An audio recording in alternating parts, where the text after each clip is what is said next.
বন্যা বিধ্বস্ত এলাকা এবং মুখ্যমন্ত্রী কেন্দ্রের ওপর দায় চাপাচ্ছে, কেন্দ্র রাজ্যের ওপর দায় চাপাচ্ছে। আলটিমেটলি তো মানুষগুলোরই সবচেয়ে বেশি কষ্ট। প্রত্যেক বছর আমরা এই পরিস্থিতি দেখছি।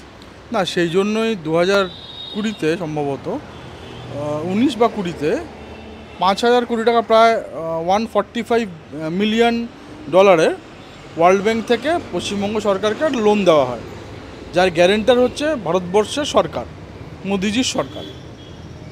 তো উনি 2019 থেকে আজকে 2024 কী কাজ করেছেন তার জবাবটা তো ওনাকে দিতে হবে। প্রায় এতগুলো টাকা, সেই টাকার তো ইউটিলাইজেশন করতে হতো, এবং ওটা দামোদর ভ্যালির ওই পোর্শনটার জন্যই আজকে ওই টাকাটা স্যাংশন করা হয়েছিল, এবং তার যার গ্যারেন্টার ভারতীয় সরকার, ভারতবর্ষের সরকার। তো উনি কাজ করেননি। দেখুন, আজকে ওনার সিন্ডিকেটটা তো আপনার এই পাড়ায় পাড়ায় ইট বালি চুনসুরকির থেকে শুরু করে, তার কারণ আপনারা দেখেছেন নেতাজি সুভাষচন্দ্রের বাড়িতে ওরা সিন্ডিকেট করতে গেছিলো। যখন লোক জিজ্ঞেস করেছে, বলেছে সুভাষ কোথায়, ডেকে দাও। তো এগুলো আমরা দেখেছি। তারপর সিন্ডিকেটটা কোথায় চলে গেল, এমন কোনো জায়গা নেই। আজকে লাস্ট মানে মৌলিক অধিকার যেটা বলে, অন্ন বস্ত্র বাসস্থান স্বাস্থ্য, প্রত্যেকটা জায়গায় এনাদের সিন্ডিকেট আছে। তুমি রেশন নিতে যাও, সিন্ডিকেট, ওনাদের বদান্যতা ছাড়া পাবে না। আজকে ওটা তো সিবিআই চলছে। তুমি শিক্ষা নিতে যাও, সিন্ডিকেট, হবে না, পয়সা ছাড়া চাকরি পাবে না, পয়সা ছাড়া তুমি ঠিকঠাক স্কুলে ভর্তি হতে পারবে না, তুমি সিন্ডিকেট, সিবিআই চলছে। তুমি স্বাস্থ্য, তুমি একটা সামান্য হসপিটালে ভর্তি হতে যাও, রেফারেল ছাড়া তোমার আজকে আমার আজকে কিছু হোক, তো তোমার তুমি ভর্তি হতে পারবে না, সেটা তো আজকে সিবিআই চলছে। কার ডিপার্টমেন্ট? মমতা ব্যানার্জি। তো এমন কোনো পশ্চিমবঙ্গে এমন কোনো ডিপার্টমেন্ট নেই যেখানে তোমার সিবিআই চলছে না, যেখানে তদন্ত হচ্ছে না, যেখানে আজকে অনেক জায়গায় অভিযোগ প্রমাণিত হয়েছে, চলছে, আর বাদবাকিটা কাজ চলছে। তুমি এর আগে আয়লা, তারপর তোমার ফণি, এসব জায়গায় আমরা দেখেছি তো, আমফান, মানে এসব জায়গায় দেখেছি যে মমতা ব্যানার্জি একটা সময় কি বলতো, না এখন টাকাটা দেবেন না, কিন্তু ভারতবর্ষের মোদিজির সরকার কোনোদিনও এটা করেনি, বিমাতৃসুলভ মনোভাব কোনোদিনও করেনি। যখন যা হয়েছে অ্যাসেস করে টাকাটা পাঠানো হয়েছে, কিন্তু সেই টাকাটা পাঠিয়ে আমরা তারপর কী দেখেছি, এই সন্দেশখালির সময় তোমাদের নিউজ চ্যানেলের, তোমাদের রিপোর্টারদের হ্যাটস অফ, যে ওই শাহজাহানের বাড়িতে যে এই আমফানের জন্য, আয়লার জন্য যে সব এসেছিলো, সে ত্রাণ সামগ্রী ওনার গোডাউনে দেখেছি। তো এগুলো আমরা দেখতে পেয়েছি, তোমাদের ক্যামেরা না থাকলে আমরা দেখতে পেতাম না। তো এগুলো তো প্রমাণ। তো সুতরাং আজকে দেখুন, খুব ভয়ানক ঘটনা। ওখানে আমাদের এমএলএ থেকে শুরু করে, শীতল কাপার থেকে শুরু করে, আমাদের পার্টি থেকে শুরু করে, আমাদের শুভেন্দু অধিকারী, উনি আজকে সব রকমভাবে দাঁড়ানোর চেষ্টা করছেন। কিন্তু দেখো, আমরা তো ইন্ডিভিজুয়াল লোক প্লাস একটা রাজনৈতিক দল, আমাদের কিছু বাধ্যবাধকতা আছে, বাদবাকিটা সরকার করতে হবে। সরকারের সব রকম কিছু আছে ডিজাস্টার ম্যানেজমেন্টের জন্য, সেই জন্য প্রতি বছর শয়ে টাকা সেন্ট্রাল গভর্নমেন্ট থেকে স্টেট গভর্নমেন্টকে দেওয়া হয় এইসব ব্যাপার মোকাবিলা করার জন্য।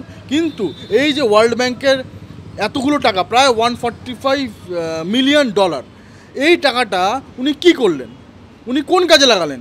আবার এটাও কি, এটার জন্য কি আবার সিবিআই বা ইডি বা এর তদন্ত হবে যে টাকাগুলো খেয়ে ফেলার জন্য? দেখুন, সব জায়গায় যদি দুর্নীতি করেন, সেই দুর্নীতি করতে করতে করতে করতে মানুষ আজকে দেওয়ালে পিঠ থেকে গেছে।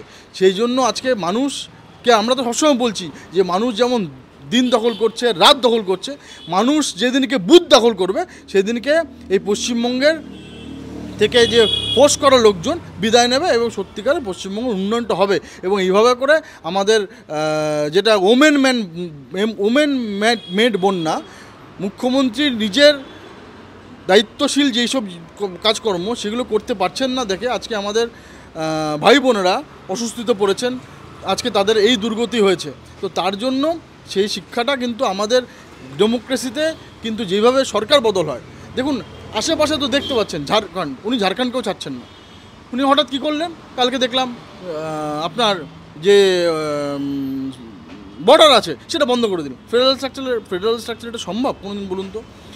কালকে যেই আপনার অমিত শাহ অফিস থেকে রিপোর্ট চাওয়া হলো, আবার বর্ডার খুলে দিলেন। তো এই তো হচ্ছে খামখেয়ালিপানা। উনি কী চান আর কি না চান বোঝা যায় না।